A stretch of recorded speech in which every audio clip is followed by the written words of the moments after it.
ازيكم يا كسين، عاملين ايه؟ ورجعت لكم تاني بفيديو جديد.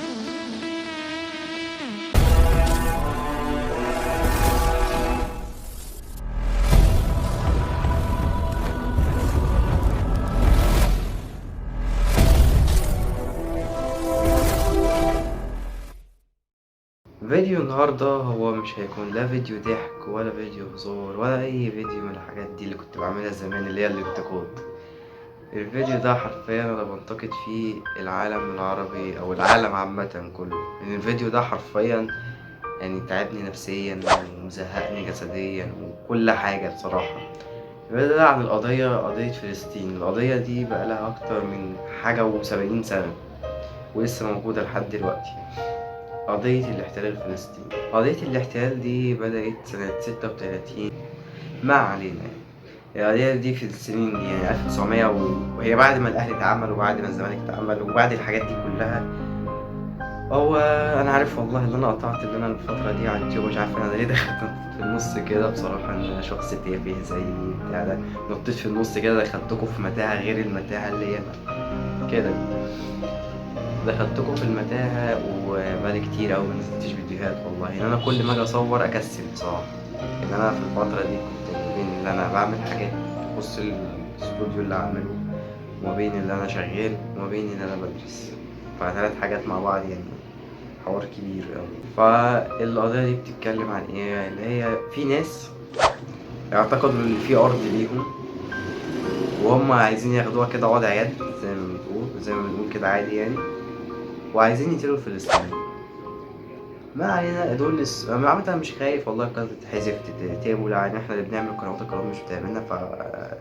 هي إسرائيل عامة، فأنا بحب أقول هنا إن أنا بكره إسرائيل، بقولها مقدما وإن شاء الله موت قتيل، على رأي الفنان الشاعر عبد الباسط حمودة. شعبان عبد الرحيم تقريبا، مش عارف والله، مش عارف شعبان عبد الرحيم. أبص هكتب لكم تحت اسم الفنان تو ظهر أو هو ده. فاحب اقول يعني ان يا ريت يعني الناس اللي زايطه فيها وواخده لك الموضوع ترند وتقول لك ايه، افتحوا لنا بس الحدود واحنا نعمل مش عارف ايه في اليهود، وافتحوا لنا مش عارف عبود ونركب على الحدود ونسافر انا ومحمود. انت لو الحدود فتحت عليا ان ما هتلاقي كلب على الحدود اصلا، وربنا ما هتلاقي كلب. كل دول بقوا كلامنجيه وبصوا يعني مش عارف اقول ايه. والله العظيم لو الحدود اتفتحت ما هتلاقوا كلب، حرفيا ما هتلاقوا كلب بيحارب. والله ما هتلاقوا غير الرجاله بجد، يعني الرجاله بجد. الفوطه دي هتلاقوا الرجاله بس هي اللي بتحارب. مش خلينا بقى، انا تافه قوي والله. دول ربنا لو الحدود فتحت ما هتلاقوا كلب فيهم. دول كناس بتتكلم، عاملين زي ايه اليوتيوبر اللي هم طالعين لك اليومين دول يقول لك ما فلسطين ومش عارف ايه، وانا لو معايا سلاح ولا هو قطر هروح وهبيد وبتاع. وهو اصلا هو اول ما يروح فلسطين يسمع صوت طلقتين هيخاف ويجري.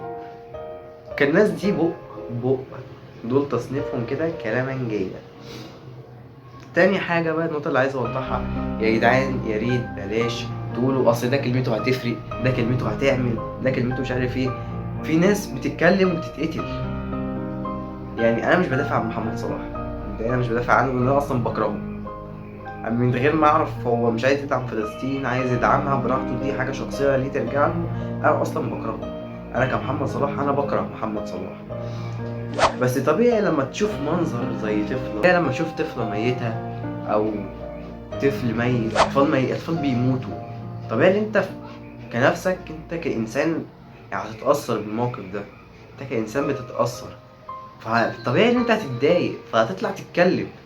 حتى يا عم ابسط حاجه هتتكلم، انما هو دي حريه شخصيه، هو شايف الكلام ده بالنسبه له عادي بقى، والكلام ده عادي.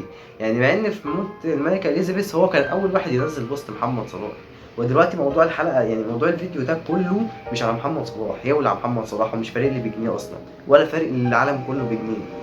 كده كده لو اعتزل هو سنتين والناس هتنساه، زيه زي رونالدو، زي رونالدينيو، زي مارادونا اللي معظمنا اصلا ناسيه، ولما قلت اساميهم افتكروهم. زي بيليه مثلا. ده الكلام ده انتوا الناس فاكرينها لما انا قلت اساميها.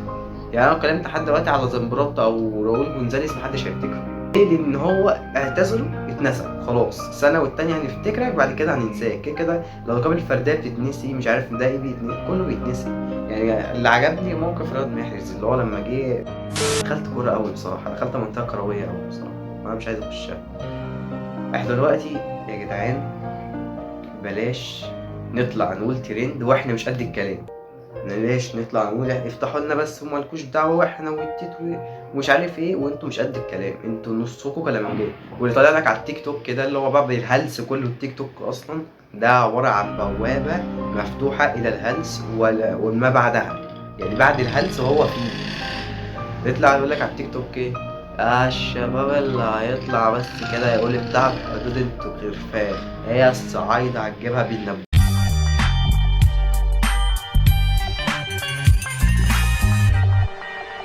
ايه الصعايده هتجيبها بالنبوت؟ يعني معلش، يعني داخل حرب وسط الناس بتقاتل بسلاح، اخش لهم بحته خشبايه ملهاش 30 لازمه واقتلهم؟ الهبل ده. يعني مثلا اروح حاسب بس ان انا كابتن كده ما تضربش طلق وخش لي نبوت وانا اوريك مقامك، خش لي مش عارف ايه وانا اوريك مقامك. يا حبيبي انت عبيط، والله العظيم انت عبيط. يا عم الصعايده على عيني وعلى راسي بس انت عبيط. ما تقولش هنضربه هيقتلهم بالنبوت، بس في حاجه اسمها سلاح، في مسدس. يعني عارف لو قلت الصعايده تقتلهم بس من غير ما تجيب سيره النبوت وتفخمها في حق نفسك ان دي حاجه مستحيل تحصل، فماشي هنقول ماشي يا عم ده عنده حق برضه، الصعايده رجاله بتاع. لكن ما تقولش كده. اي نعم الجيش المصري هو تاني اقوى جيش في العالم بعد الهند، مش عارف الهند عشان كترهم وعددهم ولا اسلحتهم ولا مش عارف ايه، بس احنا اقوى جيش في العالم، تاني اقوى جيش. واسرائيل خايفه مننا اصلا ان احنا لو حاربنا وربنا هنبيدهم. بس ما يجيش واحد فرفور الوان يجي يقول لك ايه افتح لي الحدود ومالكش دعوه، افتح لي مش عارف ايه ومالكش. يا حبيبي الكلام ده اتفتح وربنا ما هنشوفك. طب يا عم اقول لك على حاجه، السيسي قال لك اعمل مظاهرات، حلو. السيسي قال لك اعمل مظاهرات، كم واحد عمل مظاهرات؟ الرجاله اللي بجد، اللي هو انت مش منهم.